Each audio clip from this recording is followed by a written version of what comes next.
यहूदियों के जिस्म से हमेशा गंदी बदबू क्यों आती है? यहूदियों के शर्मनाक हक़ाइक़। बिस्मिल्लाहिर्रहमानिर्रहीम। अस्सलामु अलैकुम। नाज़रीन ग्रामी, आज की वीडियो में हम आपको यहूदियों के हवाले से कुछ हैरान कुन हक़ाइक़ दिखाएंगे जो शायद आपने पहले कभी ना देखे हों। पूरी दुनिया में बहुत सारे लोग ये जानना चाहते हैं कि यहूदियों के जिस्म से एक ख़ास किस्म की बदबू क्यों आती है, बल्कि बहुत सारे लोग ये भी जानना चाहते हैं कि फ्रांस के परफ्यूम्स पूरी दुनिया में क्यों मशहूर हैं। लिहाजा नाजरीन, ये तमाम हक़ाइक़ आपको आज की इस वीडियो में दिखाएंगे। तो चलिए नाजरीन, सबसे पहले आप ये जान लीजिए कि दुनिया भर में यहूदियों की तकरीबन 1.5 करोड़ के करीब आबादी है और सबसे ज़्यादा यहूदी अमरीका और इसराइल में बसते हैं। यहूदी कौम कई फ़िरक़ों और कबीलों में बटी हुई है। इनमें से एक कबीला ऐसा भी है जिसके अफराद की जिल्द सर्दी माइल होती है और इनके जिस्म से एक ख़ास किस्म की बदबू हर वक्त आती है। ऐसी बदबू जैसे किसी गली सड़ी लाश से उठती है। अब सवाल ये है कि ये बदबू क्यों आती है। दोस्तों, मुफस्सिरीन ने इस हवाले से एक अजीब व गरीब वाक़या बयान किया है और ये वाक़या हज़रत हिज़कील अलैहिस्सलाम के ज़माने का है। वो नबी जिन्हें अल्लाह ताला ने यहूदियों की इस्लाह के लिए माबूस फरमाया था। कहा जाता है कि उस ज़माने में ताउन की एक मोहलक वबा फैल गई थी। मौत हर तरफ नाच रही थी।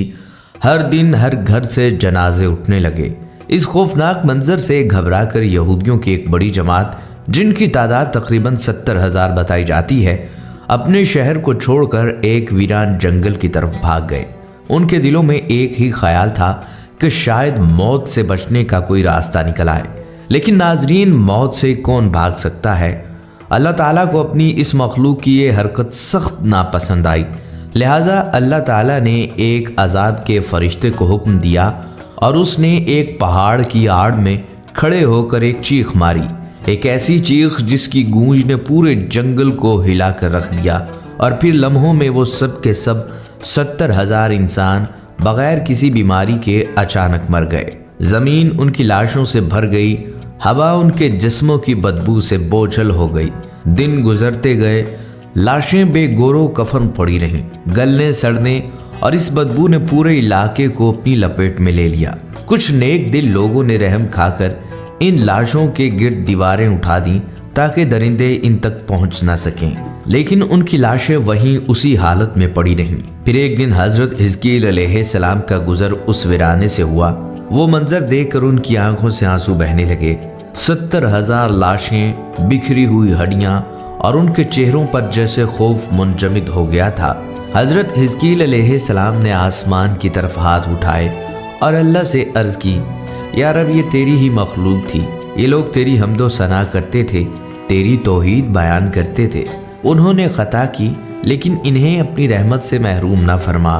है परवरदिगार, इन पर रहम कर। अब नाजरीन, अल्लाह की रहमत जोश में आई और हज़रत हिज़कील अलैहिस्सलाम पर वही नाजिल हुई। ऐ हिज़कील, इन बिखरी हुई हड्डियों से कह दो, अल्लाह तुम्हें हुक्म देता है कि इकट्ठी हो जाओ। हुक्म सुनते ही ज़मीन हिलने लगी और वो हड्डियाँ खुद ब खुद अपनी जगहों पर जमा होने लगीं। हर इंसान की हड्डियाँ दूसरे से जा मिलीं और थोड़ी ही देर में पूरे 70,000 ढांचे बन गए। फिर दोबारा वही हुई। ऐ हिज़कील, इन हड्डियों से कहो, अल्लाह तुम्हें गोश्त और पोस्त अता फरमाता है। और नाजरीन, ये मंजर नाकाबिल यकीन था। अचानक वो ढांचे गोश्त पोस्त से भरने लगे, जिंदगी के आसार जाहिर होने लगे और तीसरी बार अल्लाह ताला ने फरमाया, ऐ हिज़कील, इनसे कहो, उठो, खुदा के हुक्म से जिंदा हो जाओ। हज़रत हिज़कील अलैहिस्सलाम ने ये अल्फाज अदा किए और लम्हे भर में 70,000 मुर्दे जिंदा खड़े हो गए। सब ने एक आवाज़ में कहा, ऐ अल्लाह, तू पाक है, तेरी ही हम्द है, तेरे सिवा कोई माबूद नहीं। अब ये सब लोग अपने शहर लौट गए। उन्होंने दोबारा ज़िंदगी पाई और बाकी उम्र अल्लाह की शुक्रगुजारी में गुजारी। मगर नाजरीन, अल्लाह की कुदरत का ये मंजर उन पर एक निशान छोड़ गया। उनके जिस्मों से हमेशा अजीब बदबू आने लगी, ऐसी बदबू जो इनकी मौत, गलने और दोबारा ज़िंदा होने की याद दिलाती थी। ये असर इनकी नस्लों में मुंतकिल होता रहा और यही वजह है कि यहूदियों के कई कबीलों में आज भी वही बदबू पाई जाती है जो इनके आबा की नाफरमानी के नतीजे में इनके जिस्मों में पैदा हुई थी। और हैरत की बात यह है कि ये असर सिर्फ इन्हीं तक महदूद नहीं रहा, बल्कि वक्त गुजरने के साथ साथ यूरोप की तहजीब में भी यही गंदगी, यही बदबू और यही सफाई से नफरत एक आम आदत बन गई। तारीख के औराक हमें बताते हैं कि यूरोप में नहाना कुफ्र समझा जाता था। जी हाँ, यूरोप के लोग महीनों नहीं बल्कि सालों तक नहीं नहाते थे। इनके जिस्मों से इस कदर बदबू आती थी कि करीब जाना महाल होता। रूस के बादशाह कैसर के नुमाइंदे ने जब फ्रांस के बादशाह लुईस चहारदम से मुलाकात की तो वापसी पर लिखा, फ्रांस के बादशाह की बदबू किसी भी दरिंदे की बदबू से ज्यादा मुताफ़न है। यही नहीं, उस बादशाह की एक लौंडी थी जिसका नाम मोनिटा सबाम था। वो सिर्फ इसलिए अपने जिस्म पर तेज खुशबू डालती थी ताकि बादशाह के करीब जा सके और उसकी बदबू बर्दाश्त कर सके। दूसरी तरफ यहूदी खुद भी सफाई से कोसों दूर थे। मशहूर अरब स्याह इब्ने फजलान लिखते हैं, मैंने रूस के बादशाह को देखा, वो पेशाब के लिए मेहमानों के सामने ही खड़ा होकर महल की दीवार पर पेशाब करता था, ना इस्तंजा करता ना हाथ धोता। ऐसी गंदी कौम मैंने अपनी जिंदगी में नहीं देखी।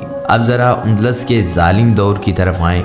वही मलका एज़बिलिया जिसने मुसलमानों को लाखों की तादाद में कत्ल करवाया।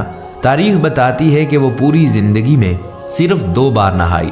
उसने मुसलमानों के बनाए हुए तमाम हमाम यानी गुस्ल खाने गिरा दिए ताकि उसकी राया दोबारा सफाई का तसव्वुर ही भूल जाए।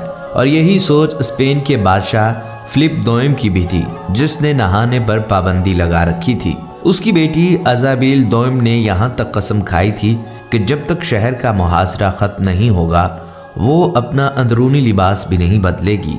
और वो मुहासरा 3 साल तक जारी रहा। नतीजा वही बदबू, वही गंदगी और आखिरकार वो इसी हालत में मर गई। नाजरीन, ये किस्से आम आवाम के नहीं बल्कि यूरोप के बादशाहों और हुक्मरानों के हैं, जो तारीख के सफ़हात में आज भी मौजूद हैं। जब हमारे साइंसदान निज़ाम शमसी पर तहकीक कर रहे थे, जब मुसलमान स्याह दुनिया के नक्शे बना रहे थे, तब यूरोप के बादशाह नहाने को गुनाह समझकर अपने लोगों को मार रहे थे। इसीलिए जब लंदन और पेरिस की आबादी सिर्फ 3 या 4 हज़ार के करीब थी, तब इस्लामी शहरों की आबादी 10 लाख से तजावज़ कर चुकी थी, जहां गलियां साफ, बाजार खुशबूदार और हमाम हर चंद कदम पर मौजूद थे। यही वजह है कि आज भी फ्रांस के परफ्यूम्स पूरी दुनिया में मशहूर हैं, क्योंकि उस वक्त की बदबू इतनी शदीद थी कि बगैर खुशबू लगाए पेरिस में चलना मुमकिन न था। यहाँ तक कि रेड इंडियंस जब यूरोपियों के खिलाफ जंग लड़ते तो अपने नथनों में गुलाब के फूल ठोंस लेते थे, क्योंकि उनका कहना था कि यूरोपियों की बदबू उनकी तलवार से ज़्यादा खतरनाक है। तो दोस्तों, ये थे तारीखी हक़ाइक़ जो हमें याद दिलाते हैं कि सफाई, तहजीब, इल्म और इखलाक ये सब कुछ इस्लामी तहजीब ने दुनिया को सिखाया। वही मुसलमान जिन्हें आज पसमानदा कहा जाता है, कभी उनकी बदौलत दुनिया में रोशनी, खुशबू और इल्म आम था। जब यूरोप की गलियों में बदबू फैली होती तब मुसलमानों के शहर खुशबुओं से महक रहे होते थे। तारीख आज भी गवाही देती है कि सफाई, इल्म, इखलाक और इंसानियत का सबक सबसे पहले इस्लाम ने दिया था। दोस्तों, अगर आप चाहते हैं कि अगली वीडियो में हम मुसलमानों की वो हैरत अंगेज़ इजादात और कारनामे दिखाएं जिनसे यूरोप ने अपनी तरक्की की, तो नीचे कमेंट्स में ज़रूर बताइएगा। मिलते हैं अगली वीडियो में, तब तक के लिए इजाज़त दीजिए। अल्लाह हाफिज़।